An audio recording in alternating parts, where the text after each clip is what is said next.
magaalaan soo galay nin baa dariiqyadeeda wareegaya gacantu go'an tahay gacanta ilaa iyo garabka halkaasay ku go'an tahay dabadeedna ninkaasi hal eray buu ku celcelinayaa war hooye cidda aniga ee aragtay cidnaba ha isku dulmiye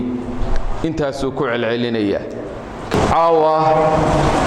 aayadeennu waxa weeyaan ولا تحسبن الله غافلا عما يعمل الظالمون إنما يؤخرهم ليوم تشخص فيه الأبصار واضح فهمتين عنوانك قصة مرهدي آيات آخرين ولا تحسبن الله غافلا عما يعمل الظالمون خوم ليننا إنه إيبه يا الله وين موج يهي waxa ay sameynayaan kuwa dulmiga sameeya iyo dulmi falayaashu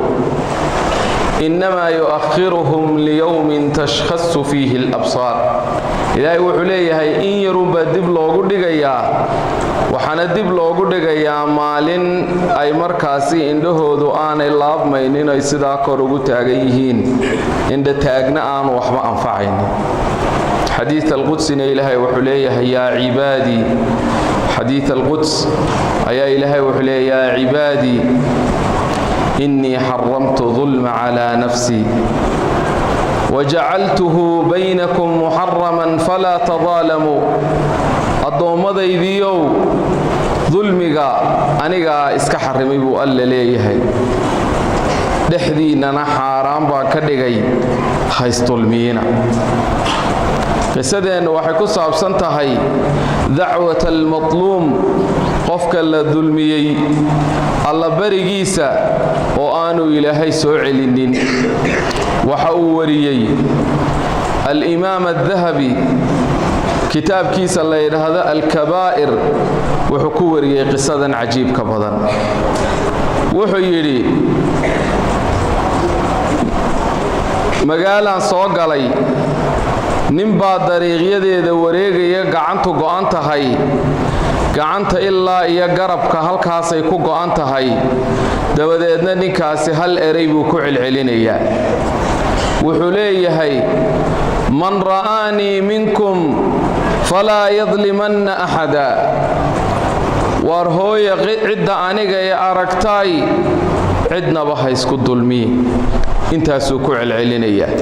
kelmadaasuu ku celcelinayaa jumladaas ayuu ku celcelinayaa man ra'ani minkum fala yadlimanna ahada ayuu ku celcelinayaa dabeedna wuxuu yidhi waxaan ku yidhi maa qisatuka yaa cabdallah arrinka qisadaadani arrin baa ka dambayso kolleeya waa maxay dabeedna wuxuu yidhi waxaan ahaa buu yidhi jabbaar min aljabaabira nin baan ahaa buu yidhi koox wata oo markaasi kibray oo qooqay oo dadka dulmiyo oo dhaca oo hantidooda xoog ku qaata dabadeedna waxaan arrimkay maalin maalmaha ka mida nin xabad kalluun oo weyn oo qurux badan sita keen baan ku yidhi kalluunkii dabadeedna wuxuu yidhi ninkii wuu ii calaacalay oo wuxuu igu yidhi miskiin baan ahay saaxiib alciyaala carruurtayda quutalyoomkoodii baa xabaddaa kalluunka aygaga xidhan ha iga qaadina iska kaydaa dabeedna wuxuu yidhi waan garaacay kalluunkiina waan ka qaaday xabaddii kalluunka ahayd baan qaatay ilaahay amarkiisa kalluunkii dhintay ee aan noolayn ayaa fartaa iga qaniinay buu yidhi qaatay oo gurigaygii la tegay oo cunay habeenkii waan ladi waayay xumad iyo xanuun ilaahay oo yaqaana isugu ka yimi buu yidhi dabadeedna subaxii baan dhakhtar raadsaday dhakhtarkiiba ayaa igu yidhi buu yidhi waa bidaayatul aakila waxa kugu bilaabantay gaangariga waxaan la idhaahdo ee jidhka ilaa la jaro mooyaane aan dawo kala jirin ayaa fartaadan ku bilaabantay haddaba fartii shalay uun dhaawacu gaadhay fartii baa lay jaray bacdamaa marat alayaam baa xanuunkii sii kordhay gacanta inta horaa lay jaray way sii socotay oo ilaa iyo waxa lay jaray xusulka way socotay oo waxa lay jaray ilaa iyo markaasi garabka maalmo in baa lay goynayay markii halka garabka ay marayso ayuu nin igu yiri dhakhtaradii miyaa mise waa qof kale ayaa wuxuu igu yiri warniyow arrin baad samaysay maxaad samaysay tawadna wuxuu yiri arrinkii baan uga waramay wuxuu yiri warintaanad wada googoyn een maalinba in lagu goynin orodoo raadso ciddii aad xaqooda ku xadgudubtay oo dambi waxaad ku tiraahdaa icafiya wuxuu yiri waxaan bilaabay inaan raadiyo saaxibu samaka ayaan raadiyay ilaa markii dambe aan helay dabadna lugihiisa hoostiisaan isku tuuray waxaan ku yiri buu yiri ilaahay baan kugu dhaarshay ilaahay dartii icafi wuxuu yiri ninkii ma garanayo wuxuu igu yiri maxaad ahayd waxaan ku yiri buu yiri waxaan ahaa ninkii kalluunka dabadeedna intuu aad u naxay buu ooyay ninkii kalluunka lahaa ee miskiinka ahaa dabadeedna wuxuu yiri waan ku cafiyay xanuunkii kelmadaasi afkiisa markay ka soo baxday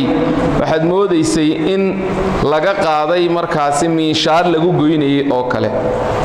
ma intaasay ku joogsatay maya ninkan daalimka ahaa ee markaasi dulmigiisii caqiibadiisii dhadhamiyey ee haddana ciddii uu dulmiga u geystay ka cafis dalbayaa wuxuu ahaa nin caqli badane wuxuu ku yidhi maxaad niyow igu tidhi waxbaad igu tidhiye ii sheeg waxaad igu tidhi dabeedna wuxuu yidhi wax kale kumaan odhan اللهم إنك أريتني قوة هذا الظالم في ضعفي وحن ربويري إلهيو وحد إتستي أود ظالم كان أيا ضعف جيجا يتمر دردا إذا إجدح تستي فأرني قوتك فيه يا رب العالمين إلهيو أدقنا أود هذا وين يقدح تس إسقاباني ربوي الله أكبر وحويا دعوة المظلوم اتقي دعوة المظلوم أي النبي صلى الله عليه وسلم كبقوا الله برقة قفك مركز الظلمي فإنه بينها وبين الله حجاب فإنه ليس بينها وبين الله حجاب دعوذاسي يا الله برقا قفك مظلومك يا مركاسي إلهي وحدحي حجابه مجره على طول بو إلهي أجيبيا أيامهنا إنو الدنيا جوجنو ظلمك أينو دحذين كالقلي وينو يسعفين كرنا ويننا iska cafis dalbi karnaa laakiin samarka ilaahay agtiisa la tago waxa weeyaan warku ka uu ka duwan yahay wala tahsabanna allaha ghafilan amma ya'malu adh-dhalimun inma yu'akhiruhum liyawmin tashkhassu fihi al-absar. Assalamu alaykum wa rahmatullahi wa barakatuh.